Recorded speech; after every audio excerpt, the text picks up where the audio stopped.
बिहारच्या जनतेचं मी आभार मानतो। माननीय पंतप्रधान नरेंद्र मोदीजी आणि नितीश कुमारजी यांनी केलेल्या विकसित बिहारच्या संकल्पावर जनतेने शिक्कामोर्तब केला आहे।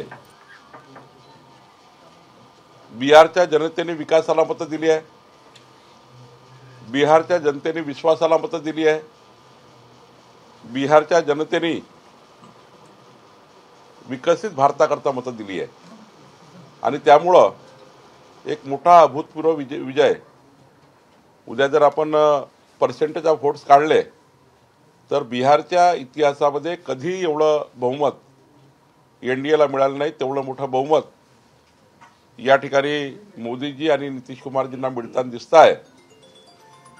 माननीय पंतप्रधान मोदीजी यांच्या नेतृत्वामध्ये हा एक मोठा ऐतिहासिक विजय बिहारच्या राजकारणामध्ये आहे आणि मला विश्वास आहे की मोदीचं नेतृत्व आता हे संपूर्ण विश्वाने जसं स्वीकारलं, भारताने ज्या प्रत्येक जनतेने स्वीकारलेला आहे, 140 कोटी जनतेचा भारत देश मोदीच्या मागे उभा झाला आहे।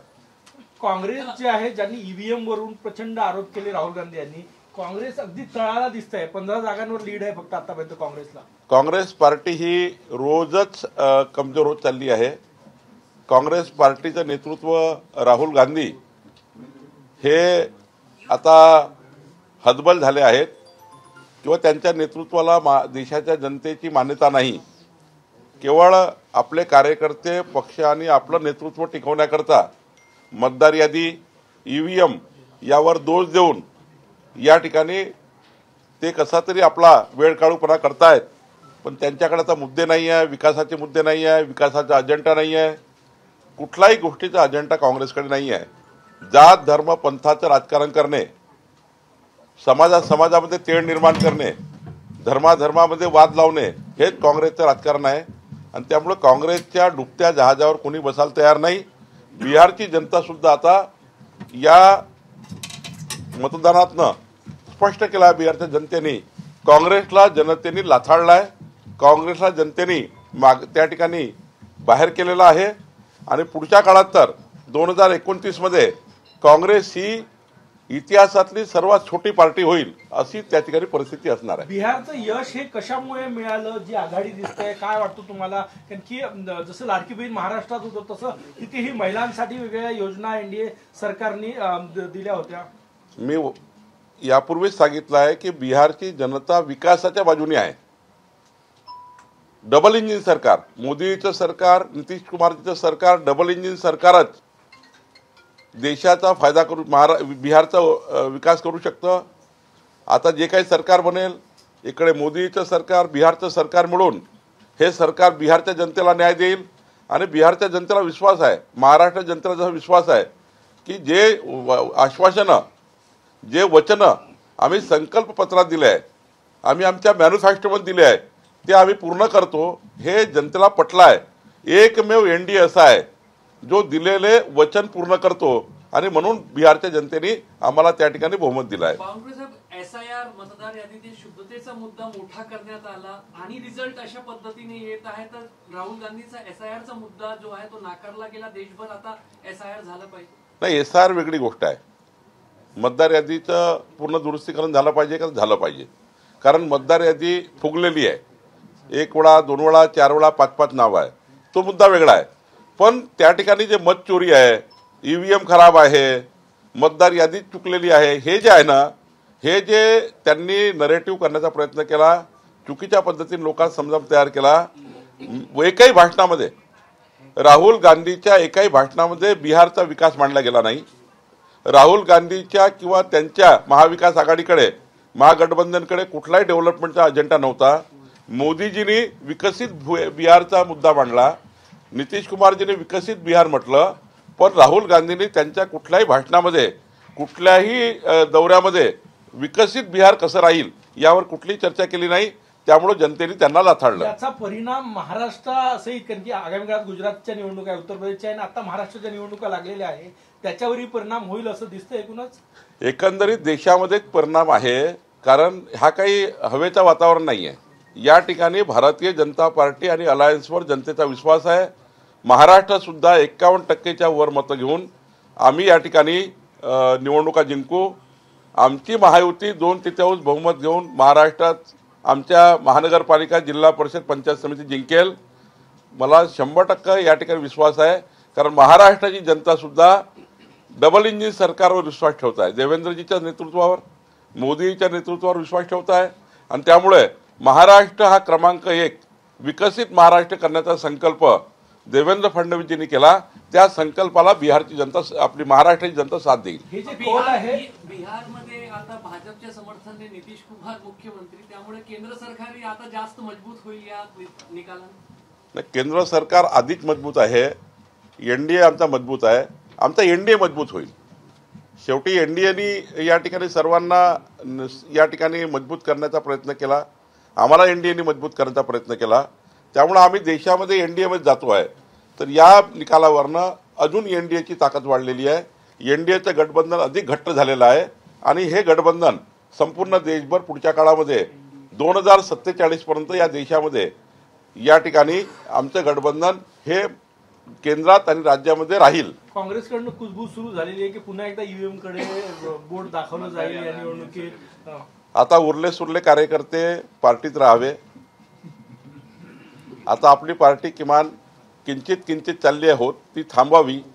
आणि आपल्या राहुल गांधी जो बाबा आहे त्याचं नेतृत्व कसं तरी जिवंत ठेवायचं. आता हा प्रयत्न केविलवाना प्रयत्न करतील. कारण बाबा जो आहे आता राहुल बाबाला गेले विदेशात निघून. निकालाचा पहिला कल विदेशात निघून गेले बाबा. तर राहुल बाबाचे नेतृत्व टिकवण्याकरता, काँग्रेस पार्टीचं नेतृत्व टिकवण्याकरता मला असं वाटतं की पुन्हा एकदा हे आता ईव्हीएमचा खेळ खेळतील. मग मतदार यादी चुकवली सांगतील. यांना हेच धंदे आहे. यांना विकास काही नाही, रस्ता, वीज, पाणी काही नाही. यांना फक्त हेच आहे की ईव्हीएम खराब झाला, मतदार यादी खराब झाली. महाराष्ट्रामध्ये आदित्य ठाकरे, उद्धव ठाकरे यांनी हाच मुद्दा उपस्थित केला होता. आता निवडणूक आहे. ज्यांनी ज्यांनी मतदान केलाय एनडीएला किंवा भाजपा महायुतीला, त्या मतदानावर त्या ठिकाणी आरोप करतात आहे किंवा त्याच्यावर आक्षेप घेतात आहे. मतदारांना असं वाटतं की मी तर कमळाला मत दिलाय, मी तर धनुष्यबाणला मत दिलाय, मी तर घडीला मत दिलाय. मग आम्ही इमानदारीनं मतदान केल्यावर आमच्या मतावर घेतलेला आक्षेप हा जनतेला पटत नाहीये. जनतेने जे मतं दिले ते स्वीकारले पाहिजे. एक काळ आम्ही असा होता, 40 वर्ष आम्ही विरोधी पक्षात काढले. कधी आम्ही ईव्हीएमवर आक्षेप घेतला नाही. आम्ही ज्या ठिकाणी हरलो त्यातून शिकलो आणि नंतर जिंकलो. काँग्रेस पार्टी निवडणुकीच्या पराभवातनं काही शिकत नाहीये. ती आरोप प्रत्यारोपात जाते आहे. शेवटी चिंतन केलं पाहिजे निवडणुकीच्या पराभवाचं. एखादा पराभव हा झाला तर निवडणुकीत चिंतन केलं पाहिजे. लोकसभेमध्ये आम्ही निवडणुकीमध्ये महाराष्ट्रामध्ये हरलो.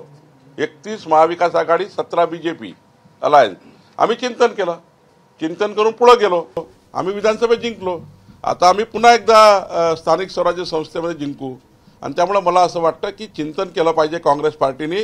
काँग्रेस पार्टी चिंतन करण्याची परिस्थिती नाही. त्यांना चिंतन करायचं नाही आहे.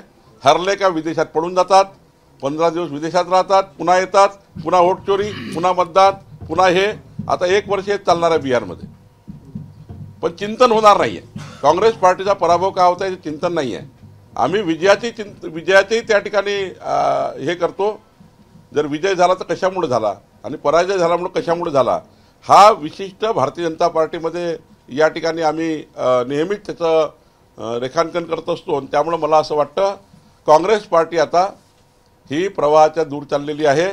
2029 मध्ये काँग्रेस पार्टी ही किंचित झालेली असेल. सर, 2 प्रश्न आहे. एक तर मुख्यमंत्र्यांनी बिहारमध्ये 12 पेक्षा जास्त सभा घेतला होता, त्याचा हा फायदा आहे का? आणि दुसरं, ज्या भागातून राहुल गांधी आणि तेजस्वी यादव यांच्या रॅली गेल्या तिथं त्या दोन्ही पक्षांना मोठं नुकसान झाल्याचं दिसतं. मी तेच सांगतो की ज्या ठिकाणी प्रधानमंत्री मोदीजींच्या शेवटी बिहारभर सभा झाल्या, शेवटी जे काही प्रधानमंत्री जातात तेव्हा संपूर्ण बिहारच्या जनतेला संबोधित करतात. आमचे अमित भाई असतील, आमचे राष्ट्रीय अध्यक्ष नड्डाजी आहेत, आमचं केंद्रातले सर्व नेते आहेत, आमचे बिहारचे नेते, तिथे प्रभारी विनोद तावडेजी आहे, आमचे देवेंद्रजी त्या ठिकाणी गेलेत. शेवटी यांनी सर्व विकास मांडला, विकसित बिहार मांडलं. आणि दुसरीकडे नुसत्या त्या ठिकाणी चवळ्या केल्या.